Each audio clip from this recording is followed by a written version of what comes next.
తర్వాత అరటికాయని ఇలా సన్నగా పీసులు కట్ చేసి పెట్టుకున్నాను. పొయ్యి మీద పెనం పెట్టి ఆయిల్ పోసాను. ఆయిల్ కాగనిచ్చేసి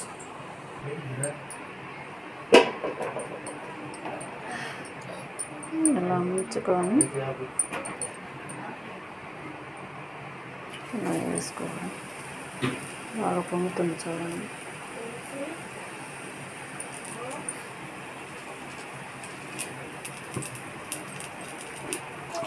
చూడండి బాగా కాగుతూ ఉంది. గోల్డ్ కలర్లోకి వచ్చేదాకా మనం ఇలా వేయించుకోవాలన్నమాట. గోల్డ్ కలర్లోకి వచ్చేసిన తర్వాత తీసుకోవాలి.